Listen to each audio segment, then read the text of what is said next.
pick up on the discussions that we are having with the CEO of AfriForum, Kallie Kriel, about the Expropriation Act. Of course, there's been a number of concerns from certain quarters. I mean, even seeing the President of the United States signing that executive order. Mr. Kriel, we have been speaking about this matter, but there's a lot of confusion, really, when it comes to what exactly is happening. As people who, I would say, are aggrieved, would you take this offer that the President of the US has made? Yeah, you're welcome to just call me Kallie. It's not Mr. Kriel. Okay. No, I'm going to stay here on African soil. We are thankful for recognition that is given to the situation of Afrikaners. But I don't want my grandchildren to say one day, call me hi granddad, or they must call me hello opa. And the only place where that can happen is on African soil, because we see people that move abroad, of course they remain Afrikaners, but many of their children and grandchildren marry into the society where they are, and eventually they are assimilated. That is, if people make that choice, I respect it. We have good communication with many Afrikaners abroad. But we're saying, as an organization that is African bound, we want to make sure that we find solutions here. And hopefully this whole debacle would assist in finding local solutions. We are going to the US now to try and save AGOA.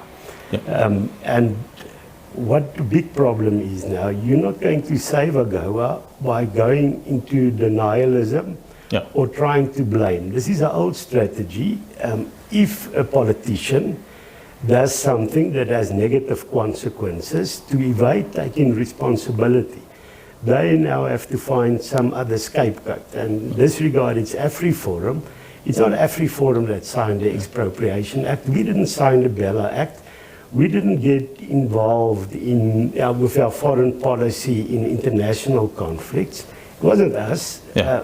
So those are the real issues that needs to be addressed. But also there have been videos, and I've seen some of them being shared by, I think, Americans, of a genocide underway in South Africa. Yeah. As AfriForum, is there a genocide against white people in South Africa? Our stance has always been, and we've been on record, that we cannot equate what is happening in South Africa with, say, for instance, what happened in Rwanda. But unfortunately also people that say it's not genocide and want to say it's not a real problem. It's not genocide, but it is a serious violation of human rights. You have people singing kill the boer, kill the farmer. You have a member of the mayoral council here in the city of Tshwane saying he wants to moer boer, saying he wants to see Afrikaner blood. Those are fringe figures, but why?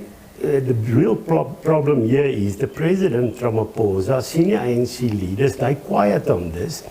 In fact, there is no action by the Human Rights Commission. There's no action by the police or prosecuting authority. Yeah. And what message does that send out? If you see tortures on farms happening, blow torches, drills, to hurt people, that is serious. Yeah, certainly. I mean, I'm sure no one should downplay that. But I think... Sorry, I agree we shouldn't downplay it, but that's why we were quite upset when President Ramaphosa said in New York, there's no such a thing as farm murders. I think that's a... I think with the farm killings, I think obviously we recognize the role the farmers play, but it cuts across. I mean, even farm workers get killed, not necessarily white farm workers. Yeah. So, and I think it's a criminal matter that I think should be viewed in such way as well. But also moving on to another issue, we saw at the weekend the protests outside the US Embassy. What did you make of it? Well, of course, that we are not involved in that. We were not involved in that protest. But I think we believe in democracy, so there are various groups taking on this issue. So we welcome the fact if people use their democratic right. Our route is a different route. We are going to engage the the US government directly. But of course, that protest, I think, also put the spotlight on the situation in the country. You have sought a meeting with the president, and the president, I think in the latest statements, was that he was not going to be meeting with you. So have you made any follow-up request to meet with the president to deal with this issue? As you speak, time and again, you refer to the president. Well, the fact is, we have reached out to the president also in the past, and he has made that choice. That choice is not in the interest of the country. That choice places the interests of the ANC above that of the normal people in this country, ordinary people like you and I. And I think this problem is not going to disappear. We have said that we would want to help save AGOA. We would want to help save PEPFAR assistance. This problem is not going to be solved by sending a delegation from government to tell the US this is simply some big misunderstanding. The Americans can read. They have an embassy that's monitoring what is happening in the country. So we need to engage the US with solutions, and we can be part of that solution. The choice is with the president if he's going to make use of that or if he's going to allow the country to suffer. Are you not worried about the sovereignty of our country, that you are inviting the superpower to really meddle? No, we don't want the US to come and intervene here, to send a warship or anything of that. The fact is, AGOA, the money from PEPFAR, is the money from the US. So it's not interference with us what they do with their money. We know that that is in danger. So what the best we can do is to try and save that money. They don't have to give it to us, but it's in the interest of our people that we make sure that we adhere to property rights, or respect property rights, that we don't have human rights abuses, that we stay neutral internationally.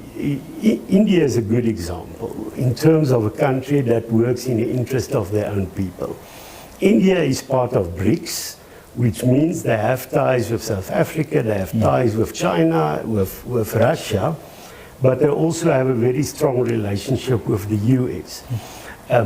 Our first priority in this country should be our people. The poverty that we see here, the unemployment, what we see here, and in the interest of our people, don't get involved in international fights. By our people, who do you mean? Do you mean the Afrikaners, or you mean general South Africans? No, if the president speaks about our people, we know he refers to black people. If I speak about our people, I refer to all our brothers and sisters in this country from all cultural communities. But the president, I think, is the president of state, so he probably represents everyone. No, he said we want to give the land back to our people, and then, of course, Maybe just on the land issue again. What do you think should happen to the land that is not used, or the land that is held up by private individuals, arable, but somehow they are not giving up on it? Yeah, I think there are different scenarios. Some people buy land for investment, for it to grow. That is within bounds of how investment works. People always say that there might be a building in the city that is abandoned. The owner does not have any interest in that. Of course, that is the kind of expropriation that can go ahead. But then the Act should state clearly, these are the circumstances when it could happen, and not have a clause to say it includes these circumstances, but it's not limited to this. So the problem is not an expropriation act. Every country in the world has an expropriation act. The problem here is that it has a no compensation clause. The only countries that have that is Venezuela and Zimbabwe, and we've seen. But I think where there's a nil compensation clause, they explain, so under what circumstances there will be nil compensation. You can't trace the owner and things like those. Yes, and if that was in the Act alone, say these are the circumstances, but now it says including but not limited to. So somebody can think of another reason and go ahead. You then have to go to court, and it takes you 5 years. So you don't want to go to court because that process takes long. Is that your concern about courts? No, the problem is the state has resources, taxpayers' money. Now I have land, it is taken away, I don't have access to the land anymore, so I can't make an income out of that land. Now I have to pay legal fees for 5 years. And people would now say, okay, like the expropriation that was tried with Ackerland, government offered 25% of the property value, and then you have to say, should I now take 25%, or should I fight it with money I don't have? So this kind of process, you should first finish the court process before expropriation takes place. And that's a problem. One of your colleagues in the Solidarity movement, Ernst Roots, has resigned from Solidarity. So is this talking to the divisions in terms of the approach of the recent developments going forward? No, we are thankful for the role Ernst played. He worked within the movement for 20 years. He has decided to move on. We respect him for that, and we wish him the best. In terms of the visions, I think there is good cooperation between the various parts of the Solidarity movement. Our members are united behind us. AfriForum's 300,000 members, the 600,000 if you take all the membership of all the organizations. So we are confident that we have a good cause, that our constituency is firmly behind us, and that we have a good, we're putting out a hand of friendship, and hopefully the people of this country would take it.